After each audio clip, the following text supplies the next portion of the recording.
మీ పిల్లల విషయంలో చిన్నప్పటి నుండి భక్తిలో కానీ పెంచుకోగలిగితే, సండే స్కూల్ని పంపించగలిగితే, భక్తికి మీ ఇంట్లో పెద్దపీట వేస్తే, వాడు ఒకవేళ అటు ఇటు మార్గం తప్పినా, వాడికి బాధ వచ్చినప్పుడో, కష్టం వచ్చినప్పుడో, వారికి ఇరుకులు ఇబ్బందులు వచ్చినప్పుడు జీవితంలో వాడు తిరిగి ప్రభు దగ్గరికి వస్తాడు. లేదు అంటే వాడికి దేవుడు తెలియలేదంటే, మీరు వాడిని దేవుడికి పరిచయం చేయలేదంటే వాడికి కష్టాలు వస్తాయి. జీవితం అనేటువంటిది ఒక సవ్యంగా ఎప్పుడూ జరగదు. జీవితంలో కొన్ని పోరాటాలు వస్తాయి, కష్టాలు వస్తాయి. అర్థమవుతుందా? అది చాలా కష్టమైన పని. కొన్నిసార్లు చచ్చిపోవాలనిపిస్తుంది. ఎందుకు ఈ బ్రతుకు అనిపిస్తుంది. అవునా? మీకు తెలీదా? స్తోత్రం చెప్పగలరా ఒకసారి? నీకు తినా కూడా అన్నీ ఉన్నాయి, నేను కాదనను. డబ్బు సంపాదించావు, బాగానే ఉంది. నీ భార్యకి నీకు గొడవ వచ్చింది, అర్థమవుతుందా?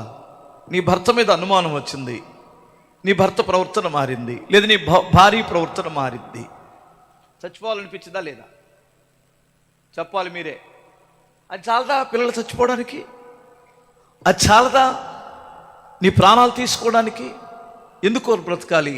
నేను మోసపోయానేమో, పాడైపోయానేమో, నా జీవితం ఎందుకు ఇంకెవరి కొరకు జీవించాలి అనిపిస్తుంది. అలాంటప్పుడు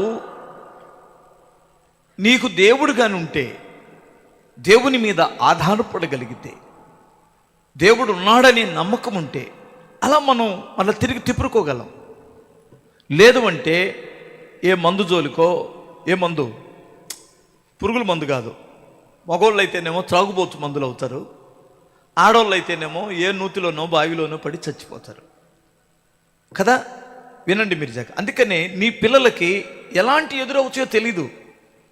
మనం ఎట్లా కట్టినంత వరకు లాక్కొచ్చాం, కానీ మన పిల్లలకి దేవుణ్ణి పరిచయం చేసుకోవాలి, దేవుణ్ణి అప్పగించాలి. అది దాని విషయాన్ని గుర్తుపెట్టుకోండి.